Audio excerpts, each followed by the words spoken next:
Hey y'all, Joefer here, the cranky old gay guy, and I hope your Friday is going well. The clouds have cleared and we have a beautiful sunny day outside.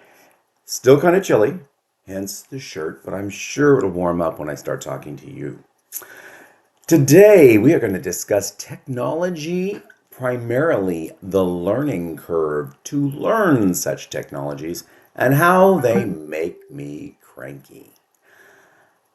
I have been using VideoPad software to edit these things and picked it up pretty quickly, and I'm learning the little in and outs of it all.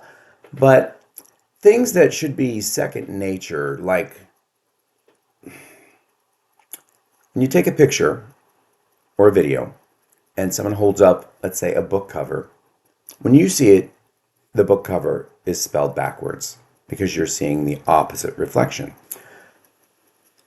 To correct that, I would go in and click on the rotate and then the horizontal, flip it around so you can read it, but then everything is backwards in the video. And I know there's a way to fix that up here.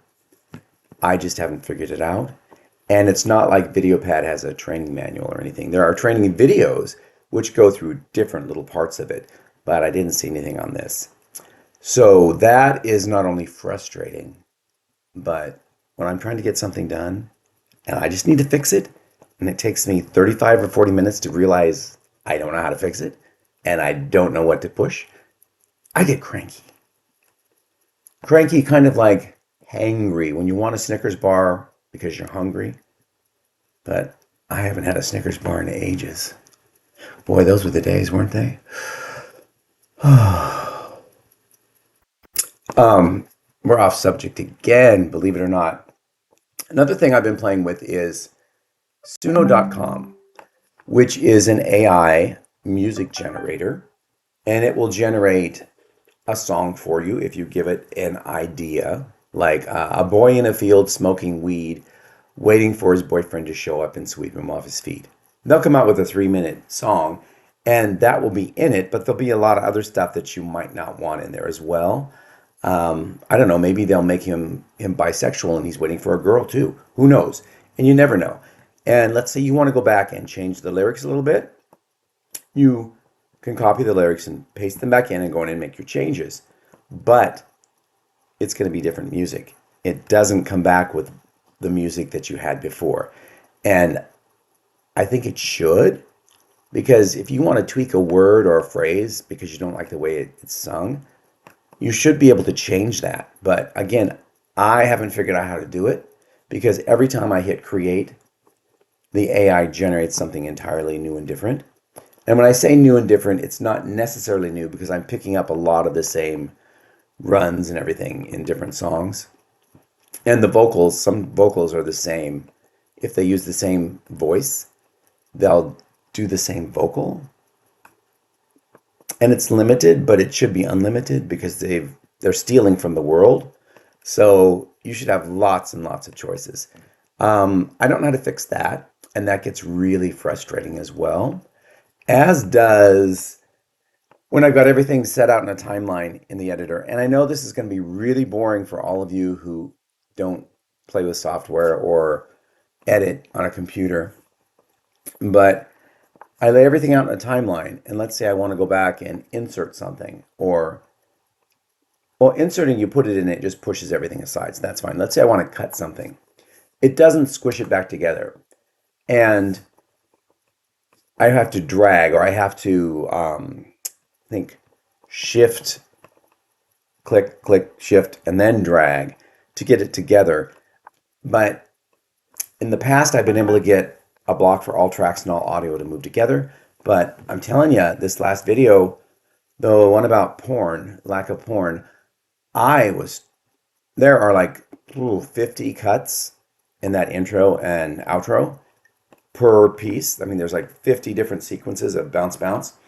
And trying to get those things linked up to move together because they're on different tracks. It's not all in the same timeline. Trying to capture those and move them was a real a B word because this is a family channel, but it was a real B word and it was annoying as all get out and made me super, super cranky.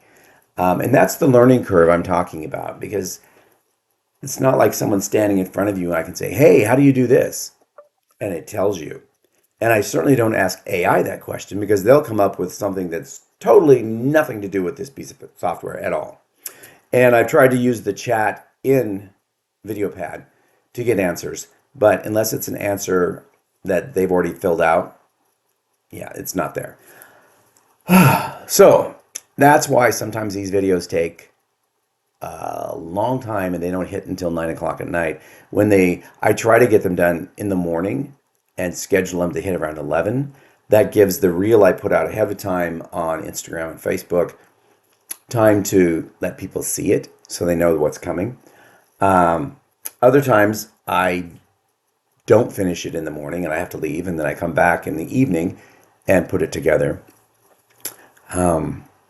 So yeah, that's why I'm cranky. And yesterday I spoke with a viewer who I know, and they called me and said, "You don't seem very cranky."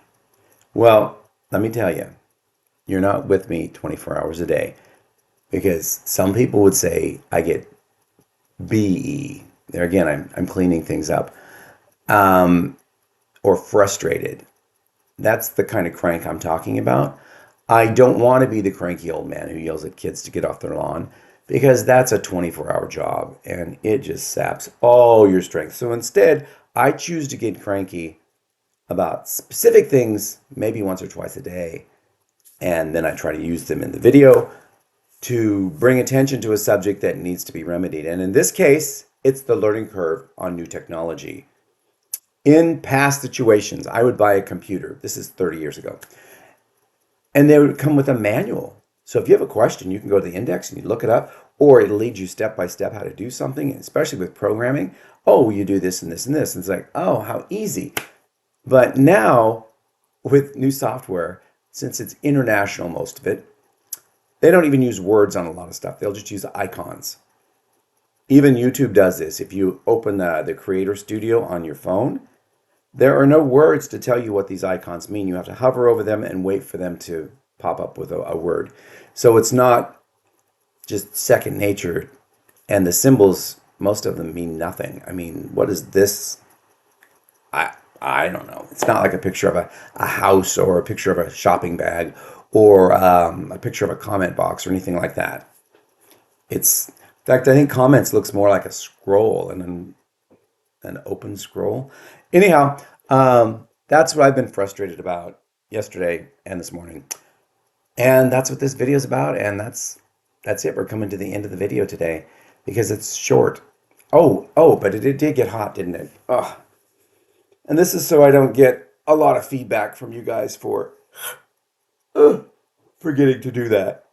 And by that, I mean stretching. So we're going to stretch our neck here. You just push with the back of your hand on this part of your head, just a little bit to the side, and we're loosening the neck muscles. That's right, loosening the neck muscles. Okay, now we're going to do a little circular motion here. This is, again, loosening up your neck, helping your shoulders. Also with the shoulders, if you do like this, like you're a bird flapping, what this does is you feel the pinch and the tight, but it's also releasing the stress that's in your shoulders. And by doing that, it might hurt initially, and you feel a little pain like a headache coming on, but in reality, this area is going to warm up really quickly, and that pain will subside because you've been sending endorphins to the area. Okay, that's all I got for you today. Be well, be you. As always, this channel has been brought to you by the book 35 Letters from a Mother to Her Son. It's out on Amazon in all formats. I did get a comment today by someone who's read it and said, I'm not mentioning their name because I didn't say I could, but if you go through the comments on that video, you'll see this last reading of 35 Letters. This can't be real. Oh my God, if it's real, you're a really good writer. Or excuse me, this has to be fiction. This can't be real. if it's fiction, you're a good writer. If it's real, I just can't. It's horrible, or horrible as in it's terrible what happens. Um, but rest assured, it is fiction based on things that have happened to me. Nothing is severe. It's that in the book has happened to me, but things that are said and done to me, and things that have happened to people I know. Those events have been written into the book in a fictional way. But I also bring in a lot of historical events that were happening at the time. And it ties together nicely. And I have a book in the works. It's about half done. From Gordon's perspective, he's the person that the letters are being written to, and it's his life. And then there's another book which is just outlined, which is Virginia, which is his little sister. And it's what happens in her life. And her life is fascinating because, yeah, her life is fascinating because she ends up marrying the guy that gets her knocked up. And that leads to something else and something else. An entirely different story. However, in that story, there is a tie-in with the Book of Gordon, which is what I'm calling the book about Gordon right now. Hey y'all, it's me again, Joefer the Cranky old gay guy. Say I have just said something incorrect. I said that Gordon's sister's name was Virginia. Oh, it's Rachel. Rachel has a baby that's named Virginia. Hence my confusion because I haven't read the entire book in probably 6 months. I've just been reading segments when I do the videos online. And we really haven't talked about her yet. Well, she might have been mentioned, but anyway. Chalk it up to me not prepping enough for this video. Okay, back to the story. Bye-bye. Something that is very minuscule and you don't even think about in that book comes back in the book about Virginia. And that's all I can tell you because it's really not, I mean, it's formulated up here, but it's not on paper. And I haven't had time to write in ages.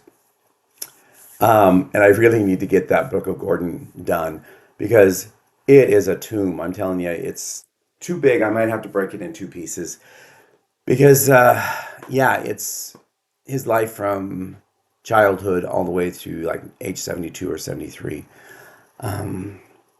Yeah. But you'll also know that something happens if you read the foreword to the book 35 Letters.